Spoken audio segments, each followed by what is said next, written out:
Bab 578. Ranjangnya runtuh. Di pagi hari, sinar matahari yang hangat menyinari bumi dan kota kuno Qianqiu bersinar terang.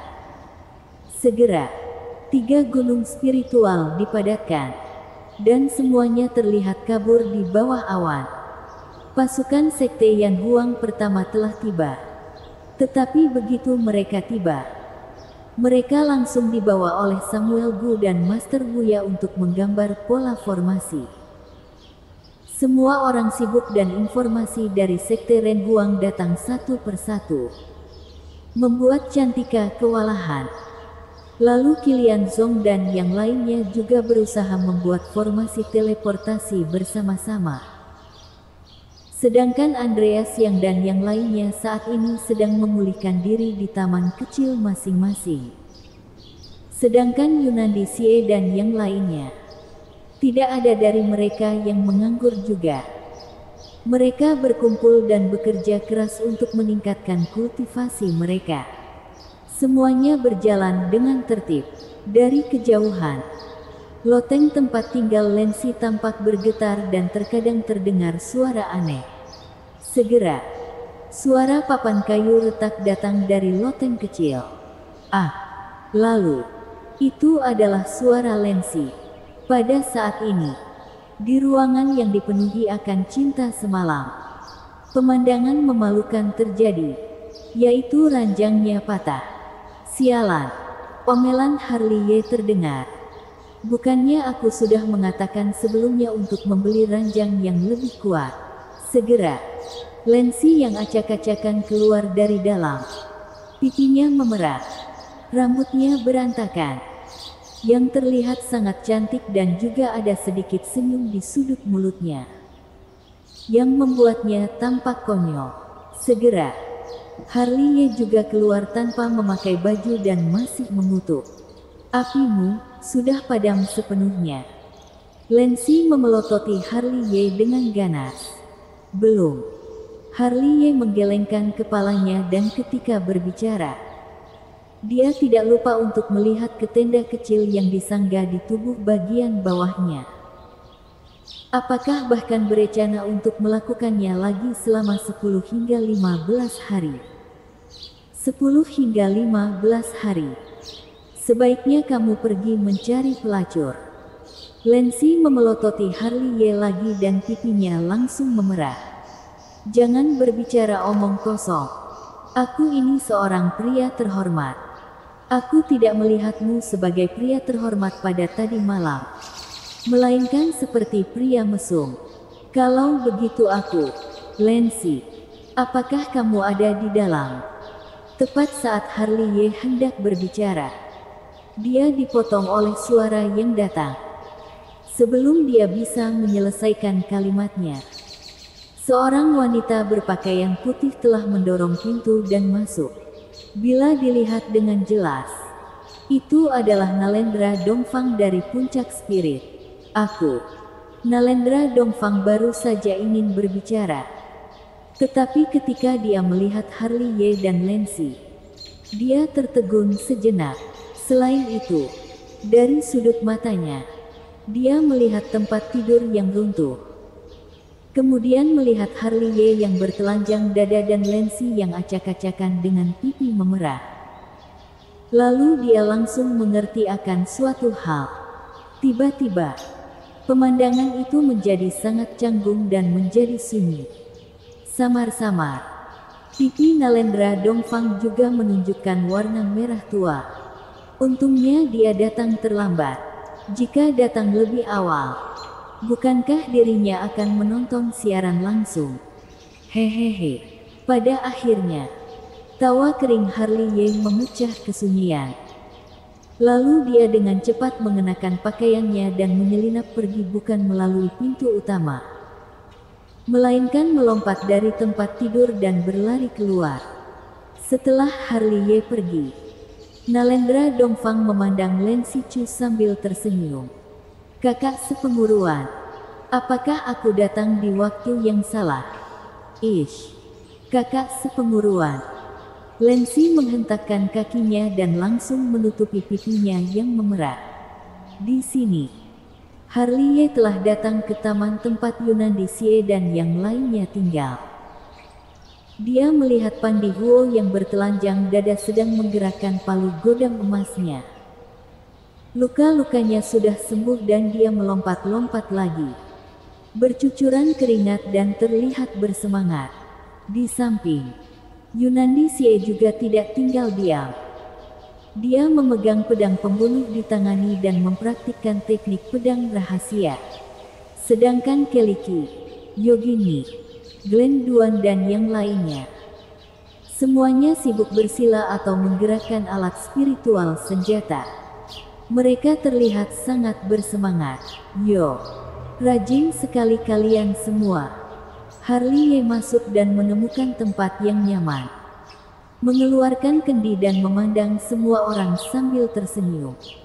Bila ingin berdiri berdampingan denganmu, tentu saja kami harus lebih giat lagi. Yunandi Xie menebas dengan pedang dan menebas lagi setelah berputar. Selama periode ini, dia tidak lupa untuk melirik Harley. Ayo, istirahatlah. Aku sudah membawakan hadiah untuk kalian, sapa Harley. Begitu kata-kata ini keluar, Pandi Huo dan Yunandi Xie yang awalnya masih berkultivasi segera menghampirinya dan Keliki, Yogini serta yang lainnya yang berada tidak jauh juga datang. Ini palu 9 perang milikmu. Harley mengeluarkan palu godam hitam legam dan melemparkannya ke Pandi Huo. Ini bagus. Hehe. Setelah Pandi Huo mengambilnya, dia menyeringai melihat palu 9 perang dan palu godam emas di tangannya. Membandingkannya, kemudian dengan sadar membuang palu godam emasnya.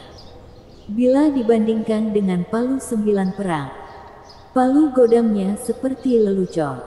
Ini pedang Zanlu milikmu. Harley melemparkan pedang pembunuh-pembunuh pada Yunandi Xie. Tidak buruk, tidak buruk. Yunandi Xie juga menyeringai, mengambil pedang Zanlu dan melemparkan pedang rongsokan di tangannya ke samping. Selanjutnya, Harley mengeluarkan segenggam senjata spiritual yang luar biasa dan membagiannya kepada semua orang. Harta karun ini semua dirampok olehnya di sepanjang jalan. Banyak di antaranya adalah senjata spiritual dari alam langit semu dan itu bukan senjata biasa, yang bila dijual, satunya bisa bernilai jutaan batu spiritual. Tentu saja, selain itu, ada juga kekuatan magis misterius. Harley mengeluarkan ratusan gulungan rahasia dari lengan pakaiannya dan itu semua merupakan kekuatan magis yang beraneka ragam. Pilihlah sendiri. Harley dengan rapi meletakkannya di atas meja besar. Kekuatan magis ini pada dasarnya dipilih olehnya dan kebanyakan dari mereka telah diduplikat. Lalu cukup menunggu waktu untuk memberikannya kepada yang lain. Wow, di sini, mata Yunandi Xie dan yang lainnya bersinar cerah. Meskipun dulu mereka menduduki peringkat 1, tetapi sekarang tampaknya mereka tidak ada bedanya dengan Udik. Ini semua karena salah Harley yang memberikan banyak barang-barang hebat. Kakak sepenguruan, aku masih berutang uang padamu. Bukan. Harley memandang Keliki sambil tersenyum. Kenapa? Apakah kamu masih ingin membayar kembali uang kakak sepenguruanmu? Keliki, yang sedang melihat-lihat gulungan rahasia, mau tidak mau mengerutkan bibirnya dan tersenyum. Semua orang tentu saja harus mengembalikan uang yang sudah mereka pinjam. Harley menyeringai dan menyerahkan tas penyimpanan. Tetapi itu tidak diisi dengan batu spiritual, melainkan pil ritual.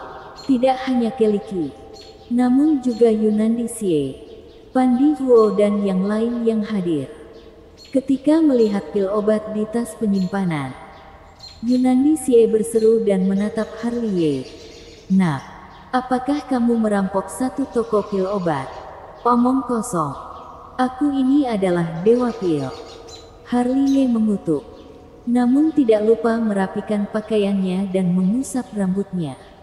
Benar juga. Yunandi Xie menyeringai. Senang memiliki sobat seroang Dewa Pil karena dengan begitu aku tidak perlu khawatir tentang pil obat. Aku tidak punya waktu untuk berbicara omong kosong denganmu. Harley mengeluarkan 2 gulungan rahasia lagi. 1 untuk pelatihan tubuh barbar dan 1 untuk pelatihan jiwa barbar. Ini adalah tujuan kedatanganku yang sebenarnya. Ini adalah kekuatan gaib tertinggi untuk pemurnian tubuh dan jiwa. Di sini, Yunandi Xie dan yang lainnya telah mengambilnya. Meliriknya dengan santai dan tiba-tiba tersentak. Apakah ini kultivasi untuk manusia? Sungguh teknik rahasia yang mendominasi. Yogini, yang selalu pendiam bahkan tidak bisa menahan diri untuk tidak berseru. Adik sepenguruan Ye telah mempraktekkan 2 metode rahasia ini. Glen Duan memandang Harley Ye dengan rasa ingin tahu. Tentu saja, orang gila. Namun, pelatihan tubuh ini membutuhkan api sejati. Kelly Ki meliriknya dan tidak bisa menahan kerutan. Lalu teknik rahasia pemurnian jiwa ini membutuhkan petir. Sudah kusiapkan untuk kalian sejak awal. Harley tersenyum dan memanggil api spiritual. Petir surgawi dan mengubahnya menjadi tubuh inkarnasi api spiritual dan tubuh inkarnasi petir surgawi. Di mana keduanya terlihat persis sama dengan Harley. Untuk kedepannya, mereka akan menemani kalian berkultivasi. Harley tersenyum. Konsolidasikan fondasinya. Ini akan sangat bermanfaat untuk kultivasi di masa depan. Paham? Semua tertawa. Lalu melihat tubuh inkarnasi api spiritual dan petir surgawi dari atas hingga ke bawah. Ayo mulai berlatih. Harley menepuk pantatnya dan bangkit. Oh iya. Setelah mengambil 2 langkah, Harley masih menatap tubuh inkarnasi api spiritualnya. Bantu mereka membuka lautan diafragma.